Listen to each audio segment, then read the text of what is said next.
So I'm going to show you how to jump higher or increase your overall explosive power, but where does it actually begin? That's the real question. It actually begins in here, the gym. My goal is to give you the proper steps to safely increase your vertical and avoid mistakes along the way. It starts in the gym because strength is the base for any good jump program. It is absolutely critical to your success. Now the real question is, why is strength so important when it comes to jumping? The answer to that is really simple. Force is the maximum amount of strength that someone has, and velocity is the maximum amount of speed someone has. If you increase your strength and your velocity in ratio to your body weight, then your vertical will improve. Now, how do you go about increasing your strength? The key is to work on movements that mimic jumping.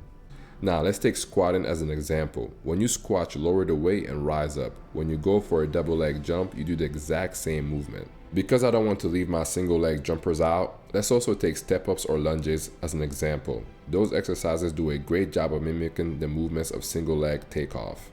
Now, the key here is to do these exercises in the correct way, which a lot of people don't. When you do any exercise with the goal being to increase your jumping ability or just overall explosive power, you actually have to do it with speed. You want to lift 60 to 70% of your 1 rep max, and you want to move the weight as fast as possible without going into failure. I do want to add that you can do other movements that don't mimic jumping. Those are very important as well, because increasing your overall strength is proven to increase your overall jumping ability or explosive power.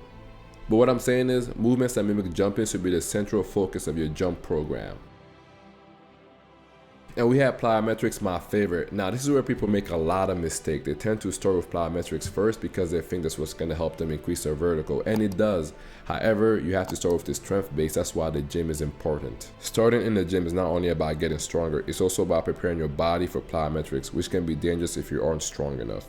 Plyometrics take a heavy toll on the body. Your joints, tendons, ligaments, and muscles are put under a lot of stress performing these exercises. So take your time. If these body parts are weak, they are more prone to injuries, and that's not something you want. Plyometrics work on your fast-twitch muscle fibers, which is what you want to work on because those are the ones responsible for jumping ability and speed. Plyometrics train your muscles to produce maximum force in the shortest possible time.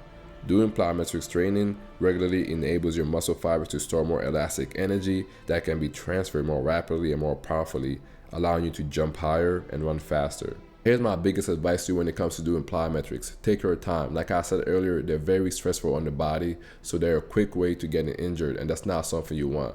So incorporate them slowly. Don't do a lot of volume. Just take your time with it, all right?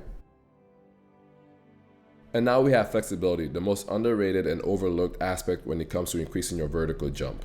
I want you to ask yourself this question. When was the last time you stretched and rolled out on a regular basis? Seriously, ask yourself that question. You might be surprised by the answer. Let's just begin with the fact that the more flexible your muscles and tendons are, the more elastic energy they can store. Think of your muscles and tendons as a rubber band. The further back you can pull a rubber band, the further it will go when you release it. When you pull on a tight rubber band, there's a high risk of tearing it, and it won't get far at all. That brings me to my second point with flexibility. Being flexible aids in injury prevention. If you get injured while training to increase your vertical jump, and trust me, you won't be jumping anytime soon because you have to focus on recovering rather than actually doing the exercises that you need to jump higher. Another very important area flexibility aids in is range of motion. The more range of motion you have, the better you're able to get into position to actually jump. Now, flexibility, this is something you should be working on right from the beginning. You should be doing them daily for 10 to 15 minutes along with rolling out. Yes, it's a real commitment. And now we have technique, the only thing on this list that can actually increase your vertical by 1 to 2 inches immediately. I see a lot of people with awful jumping technique, but yeah, you can tell they're athletic, yet they barely get off the ground. With technique, you have to understand the type of jumper you are. Are you a single leg jumper or are you a double leg jumper? Knowing those two things are important because you need to work on them. You actually have to practice them. My biggest advice to you in terms of technique is to watch a lot of videos and try to work on technique 2 to 3 times a week. You actually don't even have to get off the ground. Just practice the movement itself. And that's it for this video, guys. Hope you guys enjoyed it. Before you go, I want to say I'll be making a video on weightlifting, plyometrics, flexibility, and technique routine so you guys can follow along as well. So make sure to subscribe and like the video if you learned something. Peace, y'all, and take it easy.